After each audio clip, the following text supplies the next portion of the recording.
और भारत में हिंदू धर्म की आबादी जो है वो 80% है। उसके बावजूद एक सनातन प्रेमी गजल के स्मार्ट कलाकार धर्मेंद्र दिग्गज जी को जेल में डाल दिया। अब वो जेल सिर्फ इसलिए नहीं हुई कि उन्होंने गाने अच्छे नहीं गाए, किसी को झगड़ा किया, किसी से किसी की लाठी मार दी, ऐसा कुछ नहीं है। सिर्फ सनातन धर्म की रक्षा के लिए धर्मेंद्र दिग्गज जी को जेल हो गई। उन्हें जो अपना सावन का त्यौहार जो था, जो सभी शास्त्री लोग कहते थे कि मैं स्टार हूँ, कोई कहता था मैं सम्राट हूँ, कोई कहता था मैं जादूगर हूँ, कोई कहता मैं बादशाह हूँ। ना ना, आप कुछ नहीं है। एक लाइन में मैंने लिखा है, मेरे दिमाग में आया था कि साज हजारों देखे हैं, बीड़ा जैसा कोई साज नहीं है। आवाज के जादूगर देखे, गुरबर जैसी आवाज नहीं है। गुरु ब्रजेश जैसी आवाज तो किसी के पास है नहीं। अपने आप में ढकोसला बनाए घूमते हैं लोग, लेकिन सिर्फ अपने ही मतलब व्यक्तित्व पर कायम रहे इंसान वो सफलता प्राप्त करता है। कोशिश भी मत करना किसी की बराबरी करने की, नहीं तो आप जो खुद हो ना वो भी नहीं रहोगे। दूसरी बात, मैं सिर्फ आज धर्म की बात करूंगा तो सिर्फ अपने धर्म की बुराइयों की बात करूंगा। मैं नहीं कहूंगा कि बौद्ध धर्म में क्या बुराइयां थी, मैं नहीं कहूंगा कि अन्य धर्मों में क्या बुराइयां थी। आज मैं अपने धर्म की खुद की बुराइयां आप लोगों के समक्ष रखूंगा। आप लोग समझदारी से और मेरी वीडियो को मतलब सब शांतिपूर्वक देखें और समझने का प्रयास करें मैं अपने धर्म की बुराई कैसे करता हूं। पहली बात, राम को कृष्ण को काल्पनिक बताया जा रहा है। अच्छी बात है, बताने वालों को भी बताओ। उनके पास मालूम क्यों बता रहे हैं वो भगवान राम को काल्पनिक, कि उनके जो ग्रंथ लिखे गए हैं वो सिर्फ गद्य में लिखे गए हैं। हमारे जो धार्मिक ग्रंथ हैं वो पद्य में लिखे गए हैं। गद्य के साथ में उनका पद्य में भी मिश्रण है, चंपू काव्य हैं दोनों। जो बुराई करते हैं उनको काव्य की परिभाषा नहीं पता होती। काव्य कहते किसे? काव्य जो होता है छंदों का, रसों का, व्याकरण का, मात्राओं का, अलंकारों का, विभक्तियों का, कारकों का एक संयोग जो होता है, जोड़ होता है। कैसे?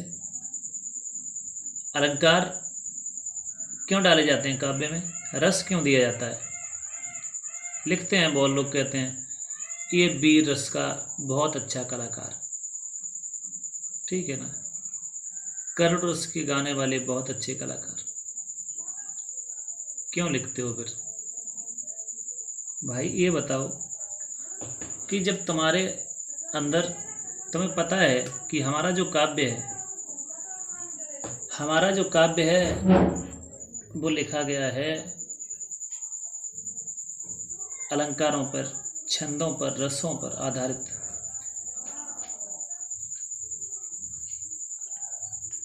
और उन्हें ज्ञान नहीं है कि काव्य होता क्या है।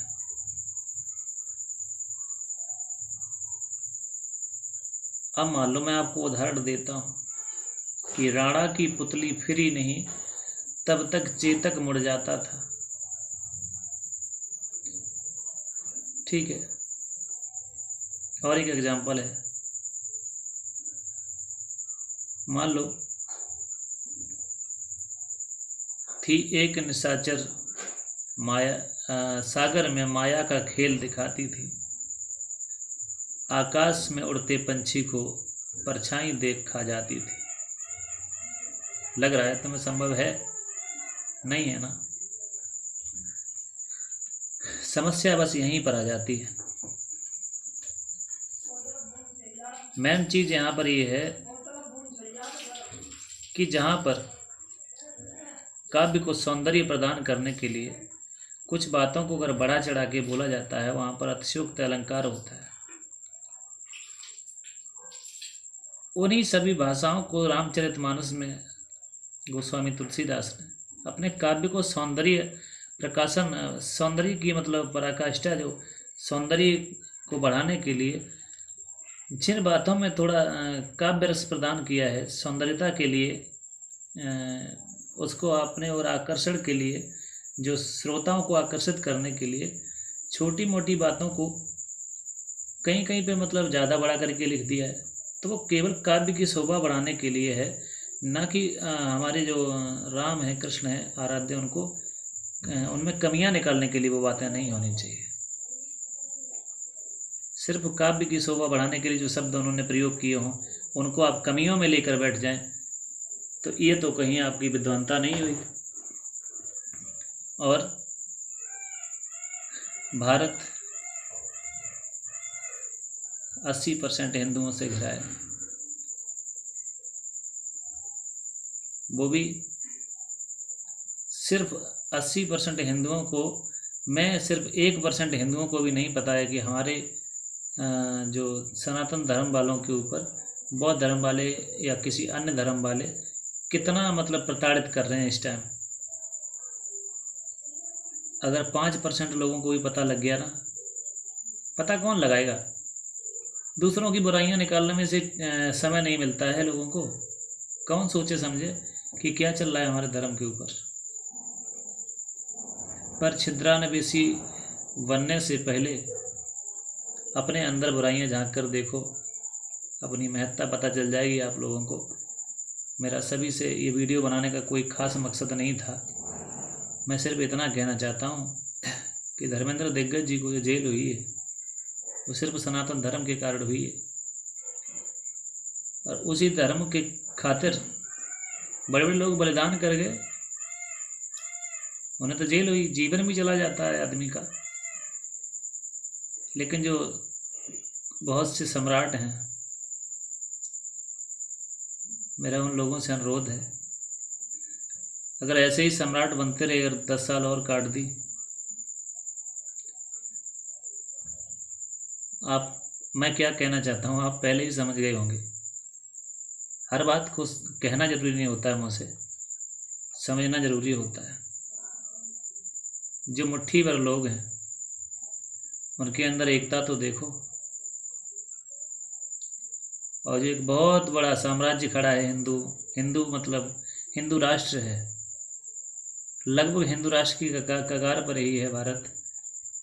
उसका एक शेर जिसे जेल हुई,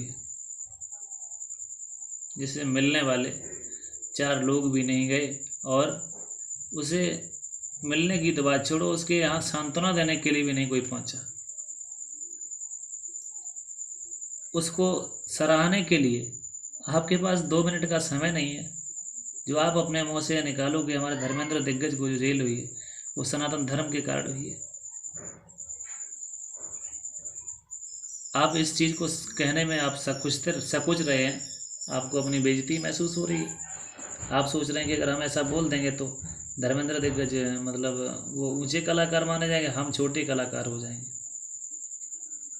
तुम्हारी कला देखने वाला ही नहीं रहेगा। तुम्हारे आराध्यों को दिन भर गाली दी जाती हैं, दिन भर तुम्हारे समाज में जहर घोला जाता है, कौन तुम्हारे ऊपर विश्वास करेगा?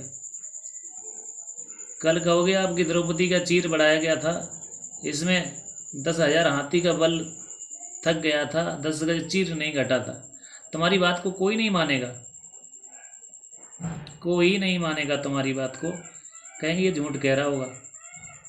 क्योंकि वो जो मतलब तुम्हारे धर्म के ऊपर उंगली उठाने वाले लोग हैं ना, वो इस हिसाब से तुम्हारे समाज में जहर फैला रहे हैं कि वो तुम्हारी बातों को इस प्रकार सिद्ध कर रहे हैं। भाई लाखों रुपए लेकर कोई लाख भर लेता है, कोई 50,000 लेता है, कोई 1.5 लाख लेता है, कोई 2 लाख लेता है अपने धर्म को प्रचार करने के लिए। मेरे पास तो इतना पैसा भी नहीं है, न मैं कहीं से मतलब ये इस धर्म से पैसे को मतलब एकत्र करता भी हूँ। जिसकी जैसी सामर्थ्य है, मेरे पास जो भी हमारा विवेक है, हम धर्मेंद्र दिग्गज जी को उससे ही सपोर्ट करेंगे। कुछ नहीं हमारे पास हाथ पैर हैं, वही लेके चले जाएंगे, लेकिन जाएंगे तो हमेशा साथ रहेंगे। जब जब कभी सत्य पर लड़ाई होगी, जब भी कभी सत्य पर मतलब जो बात होगी, हमारा सारा जो कुछ भी है हमारे पास, जो सर्वस्व है वो न्यौछावर है। इसलिए मैं फिर बनाऊंगा वीडियो, ऐसी बात नहीं है वीडियो ना बनाऊं। थोड़ा समय भी अभी कम था, अभी एग्ज़ाम भी था, इसलिए मैं वापस आया हूँ वहाँ से, थका हुआ हूँ। पुनः आपको मिलता हूँ, तब तक अगर आप अपने धर्म से, अपने राम, अपने कृष्ण से जरा सी भी प्रेम करते हैं तो सिर्फ ये बात ध्यान रखें कि आपके जो धर्म है ना, उसके ऊपर बहुत बड़ा संकट है, और इस संकट से निदान होने के लिए, इससे निजात पाने के लिए आपके अलावा दूसरा ऑप्शन भी नहीं है, विकल्प जिसे कहते हैं वो भी नहीं है। मैं आपको सिर्फ आज बता रहा हूँ, इस विकल्प जो तुम्हारे पास है वो सिर्फ यूनिटी का है, एकता का है। अगर आप लोग एक नहीं रहेंगे, आपके धर्म को कोई बचा नहीं सकता। इसी ज़्यादा लंबी वीडियो हो जाएगी। सभी दोस्तों को राधे राधे। वीडियो में अगर कुछ बात अगर लिखनी है, भले गाली लिखनी है, नीचे कमेंट बॉक्स में लिख लेना, हम उसको भी देख लेंगे। जिसको जैसा जवाब चाहिए वो भी बोल देना, मैं उसको भी जवाब कर दूंगा। ठीक है, हम किसी के धर्म के ऊपर उंगली नहीं उठाना, हमें सिर्फ अपनी कम्युनिटी बनानी है, अपना एकता बनानी है, यूनिटी बनानी। ठीक है, नमस्कार, राधे राधे सभी भाइयों।